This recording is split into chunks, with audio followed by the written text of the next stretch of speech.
Mi nombre es Gedeón, hijo de Joás. Tal vez hayas oído hablar de mí, tal vez no. Pero escucha esto. No fui elegido por ser fuerte, ni sabio, ni valiente. Fui elegido porque Dios no busca lo que el mundo honra. Busca lo que el mundo ignora. Cuando el ángel del Señor me encontró, yo estaba escondido, trillando trigo en un lagar, como un cobarde. ¿Sabes por qué? Porque los madianitas, esos saqueadores del desierto, nos tenían dominados. Como langostas invadían nuestras tierras, destruían nuestras cosechas y dejaban a mi pueblo en la miseria. Años de miedo, años de hambre, años preguntándonos, ¿dónde está el Dios de nuestros padres? Fue entonces cuando lo vi, una figura resplandeciente, con ojos de fuego y voz como trueno, se me apareció bajo una encina y me dijo: «El Señor está contigo, valiente guerrero». Yo, valiente, si apenas me atrevía a salir de noche. «¿Cómo puede estar Dios conmigo?», le respondí. «Yo soy el más pequeño de mi casa, y mi casa es la más pobre de Manasés». Pero él me miró fijamente, como si ya supiera algo que yo aún no comprendía, y me dijo: «Ve con la fuerza que tienes. Yo te envío. Tú derrotarás a Madián como si fuera un solo hombre». Y así comenzó mi historia. Aquella noche no dormí. El eco de esas palabras, «Yo te envío», ardía en mi interior como fuego en mis huesos. Y cuando me disponía a regresar a casa, la voz del Señor volvió a hablar. «Derriba el altar de Baal que tu padre tiene, y corta el poste de Asera que está junto a él». ¿Entiendes lo que eso significaba? No era solo destruir unas piedras o un tronco consagrado. Era declarar la guerra al pecado de todo el pueblo, a la idolatría de mi familia, de mis vecinos, de Israel. Tomé 10 hombres, esperé la oscuridad de la noche y en silencio, con el corazón latiendo como tambor, derribé el altar falso y levanté uno nuevo al Dios verdadero. Sobre él ofrecí un sacrificio, no a un ídolo muerto, sino al Dios vivo que me había hablado. Pero al amanecer, el pueblo se despertó como un enjambre furioso. Corrieron por el campamento gritando: «¿Quién ha hecho esto? ¿Quién ha derribado el altar de Baal?». Y cuando supieron que fui yo: «¡Que muera Gedeón!», clamaron. «¡Ha profanado los dioses!». Pero mi padre, sorprendentemente, los enfrentó. ¿Acaso Baal necesita que lo defiendan? Desde entonces me llamaron Jerobaal, el que lucha contra Baal. El miedo ya no podía gobernarme. Había tocado la furia del pueblo y sobrevivido. Dios me estaba preparando. Pero lo que venía haría temblar no solo a Israel, sino a todo Madián. No puedo explicar lo que ocurrió. Solo sé que fue como si el cielo me envolviera, como si un fuego invisible bajara sobre mi pecho y mis brazos, como si el Dios de Abraham, de Isaac y de Jacob entrara en mis huesos. La Escritura dice: «El Espíritu del Señor vino sobre Gedeón, y él tocó la trompeta, y eso hice. Tomé el cuerno y lo soplé con toda la fuerza que me quedaba». Su sonido no fue solo un llamado, fue una declaración de guerra santa. Los hombres de Abiezer se reunieron conmigo. Luego llegaron de Aser, de Zabulón y de Neftalí. Cientos, luego miles. Más de 30.000 hombres vinieron a luchar a mi lado, pero aún así, temblaba por dentro. Así que hice algo que quizás no deberías hacer si ya tienes una promesa de Dios. Puse una prueba. Tomé un vellón de lana, lo dejé sobre la era y le dije a Dios: «Si de verdad me vas a usar, haz que esta lana amanezca mojada, pero el suelo seco». Y al amanecer, la exprimí. Estaba empapada. Pero mi fe aún flaqueaba, y pedí la prueba contraria. Al día siguiente, la lana estaba seca, y todo el suelo mojado. No te lo digo con orgullo. Te lo digo porque quiero que sepas que Dios no usa a los perfectos, usa a los disponibles. Y esa noche comprendí. Ya no podía mirar atrás. Pensé que con más de 30.000 hombres podíamos tener una oportunidad. No era un gran ejército, pero al menos éramos algo. Y entonces Dios habló, no para animarme, sino para reducirme. Gedeón, el pueblo que está contigo es demasiado numeroso. Si los dejo ganar así, dirán que fue por su fuerza, y no por mi mano. ¿Demasiados? Ellos eran como langostas, cientos de miles, jinetes, carros, guerreros del desierto sedientos de sangre. Y aún así, obedecí. Me acerqué al pueblo y grité, todo aquel que tenga miedo puede regresar a su casa. Ese día, 22.000 hombres se fueron. Solo quedaron 10.000. Pero aún no era suficiente para Dios. Otra vez el Señor habló. Aún son muchos. Llévalos al agua, y allí los probaré. Los llevé al río, y mientras bebían, el Señor observaba, no con ojos humanos, sino con ojos eternos, y me dijo, aparte a los que beban el agua llevándola con la mano a la boca, como los que están alerta. Imagínalo, 300 hombres contra un mar de enemigos. Ni lanzas, ni escudos, ni caballos. Solo teníamos una trompeta, una vasija de barro y una antorcha encendida dentro de ella. Y sin embargo, el cielo estaba con nosotros. Aquella noche el campamento de Madián se extendía como un enjambre interminable. Los madianitas, los amalecitas y los del oriente cubrían el valle como langostas. Sus camellos eran incontables, como la arena del mar. Yo miraba desde la colina temblando por dentro. Y Dios, que conoce los corazones, habló otra vez. Si tienes miedo de atacar, baja al campamento y escucha lo que dicen. Obedecí. Bajé con mi siervo Furá, deslizándonos entre sombras. Y allí, entre las tiendas enemigas, escuchamos a 2 soldados hablando. Uno decía, tuve un sueño, vi un pan de cebada rodando por el campamento. Golpeó una tienda y la derribó. El otro respondió, ese pan es la espada de Gedeón. Dios ha entregado a Madián en sus manos. En ese momento mi corazón estalló en adoración. Caí de rodillas y supe que la victoria ya era nuestra. Regresé corriendo al campamento. Levanté la voz ante los 300 y dije, levántense, porque el Señor ha entregado el campamento de Madián en nuestras manos. Y entonces les di las armas más ridículas que un soldado haya llevado a una guerra. Una trompeta, una antorcha, una vasija. Pero cuando Dios pelea por ti, la estrategia ya no es humana, es sobrenatural. La noche estaba en su punto más oscuro. El viento soplaba leve, como si el cielo contuviera el aliento, esperando ver cómo 300 locos harían temblar un ejército de miles. Dividí a mis hombres en 3 grupos. Nos colocamos alrededor del campamento enemigo, ocultos entre las sombras. Cada uno sostenía una trompeta en una mano, y en la otra una vasija de barro con una antorcha encendida en su interior. Nadie hablaba. Solo se oían nuestras respiraciones contenidas y el crujido de la tierra bajo nuestros pies. Entonces, a mi señal, soplamos las trompetas, rompimos los cántaros, las antorchas estallaron en luz en la oscuridad, y juntos, con una sola voz, gritamos, «Por el Señor y por Gedeón». El valle se iluminó como si el cielo hubiera descendido en llamas. El estruendo de las vasijas rotas, el eco de las trompetas y el grito de guerra retumbaron como truenos sobre los madianitas. Ellos despertaron en caos, confundidos, asustados, viendo luces en cada dirección, creyendo que los rodeaba un ejército incontable. Y entonces sucedió el milagro. Se volvieron unos contra otros. El estruendo se desvanecía.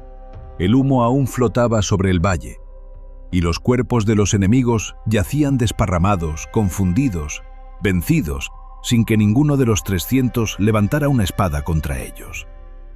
Pero no había terminado.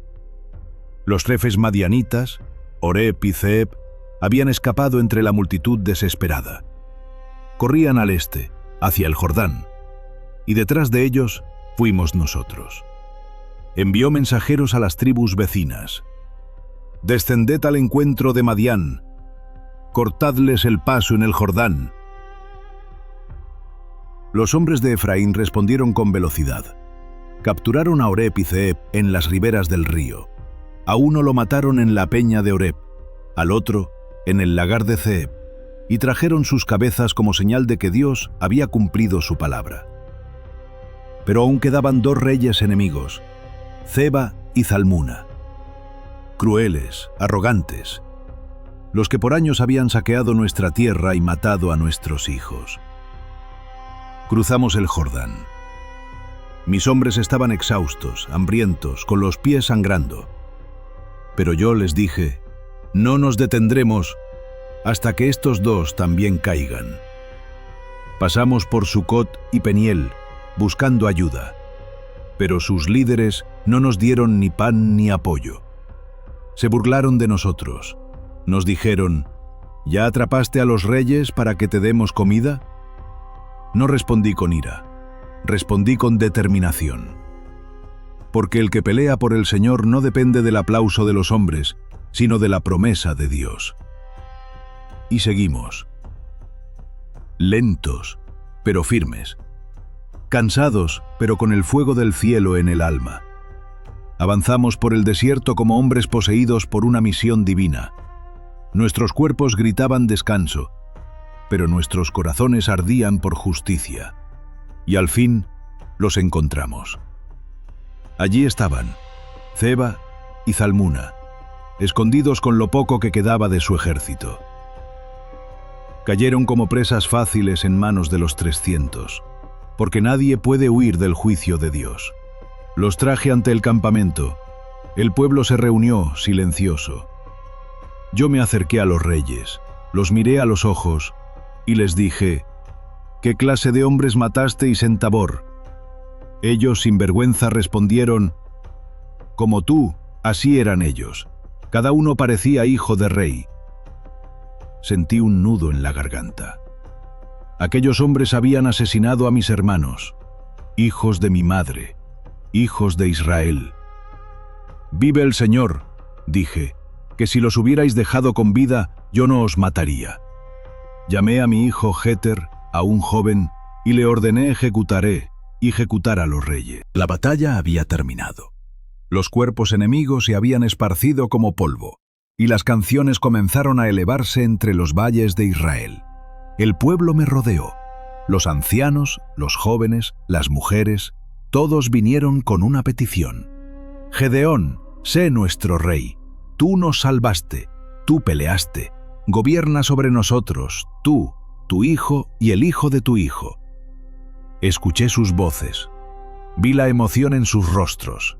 Después de años de opresión, habían encontrado esperanza en mí. Pero yo sabía la verdad. No fui yo quien venció. Yo, el del lagar. Yo, el que temblaba con el vellón. Yo, el que pedía señales porque no se creía digno. Me puse de pie frente a ellos, levanté la voz y dije, «No seré yo quien los gobierne, ni tampoco mi hijo. El Señor es su rey».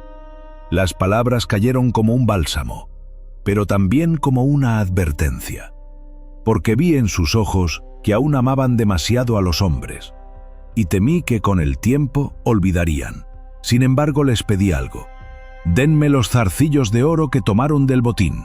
Ellos, con gusto, me los entregaron, y de ese oro hice un efod, un símbolo sagrado que coloqué en mi ciudad, en Ofra. Mi intención no fue la idolatría, pero los corazones del pueblo comenzaron a inclinarse nuevamente hacia lo que podían ver, y no hacia el Dios que no se ve pero siempre está.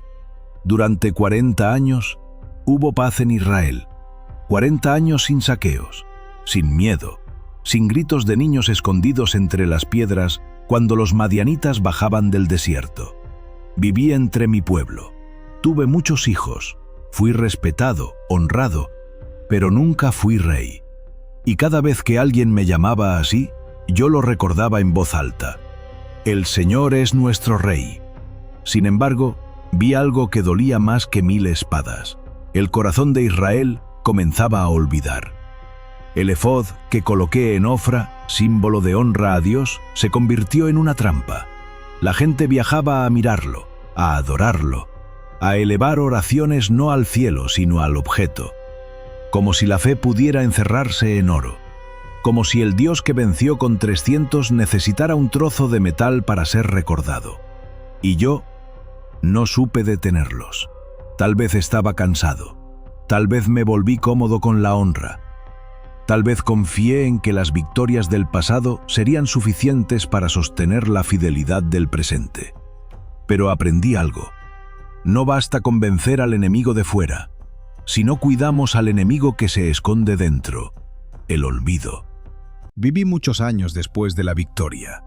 La gente venía a verme como juez, como consejero, como el hombre que venció con 300. Pero yo sabía la verdad. Fue Dios. Siempre fue Dios. Tuve muchos hijos, 70, y entre ellos uno que no creció junto a sus hermanos. Nació de una mujer de Siquem, fuera de mi casa, lejos de la cobertura del altar. Su nombre, Abimelech, y aunque era sangre de mi sangre, vi en sus ojos algo diferente, una ambición silenciosa, un fuego que no venía del cielo, sino del orgullo. Pasaban los años y la memoria del pueblo comenzaba a desvanecerse. Los niños ya no sabían por qué hubo paz. Los adultos miraban el éfod, pero ya no miraban al Señor. Y en mi corazón una sombra crecía. No era miedo, era una tristeza profunda, porque entendí algo doloroso. Puedes levantar altares, pero no puedes obligar a tu pueblo a mantenerse fiel. Puedes derrotar enemigos, pero no siempre puedes vencer la necedad del corazón humano. Viví, pero también observé cómo Israel comenzaba a inclinarse nuevamente hacia los Baales, los mismos ídolos que derribé con mis propias manos cuando todo esto comenzó. Mi historia no terminó con una espada, sino con una advertencia. Si abandonan al Señor, no quedará piedra sobre piedra de esta paz que Él nos dio. Morí en paz. Fui sepultado en la tumba de mi padre Joás, en Ofra, la tierra de mi herencia. No hubo guerras durante mi vida, no hubo gritos de invasores en la noche. Solo viento, ovejas pastando y una tierra que había sido redimida por la mano de Dios. Pero tras mi muerte, el corazón de Israel se dio vuelta como un árbol torcido por el viento. Se olvidaron del Señor. Se olvidaron de su pacto y se olvidaron de que fue Él, y no yo, quien los liberó. Construyeron altares a Baal nuevamente, rindieron culto a los ídolos e incluso despreciaron a mi casa, a pesar de todo lo que Dios hizo por medio de mí, y entre ellos, Abimelech, mi propio hijo, se levantó no como siervo del Altísimo, sino como rey sin corona, derramando sangre para obtener lo que nunca fue suyo por derecho. Lo que no comienza con Dios no termina en paz, y lo que se olvida del Señor, tarde o temprano, vuelve al polvo. Tú también estás en una batalla. Tal vez no contra madianitas, pero sí contra el miedo, la duda, el orgullo o la idolatría moderna. Dios no necesita multitudes para hacer lo imposible. Solo necesita a uno dispuesto. Uno que diga, heme aquí. ¿Estás dispuesto a romper los altares falsos de tu vida? ¿Estás dispuesto a obedecer aunque no entiendas el plan completo? Hoy, como en los días de Gedeón, Dios está buscando valientes, no perfectos, no famosos, valientes. Si esta historia habló a tu corazón, suscríbete al canal, deja tu comentario y comparte este mensaje, porque alguien más necesita saber que con Dios hasta los 300 pueden vencer a un ejército entero. Por el Señor y por los valientes que aún creen.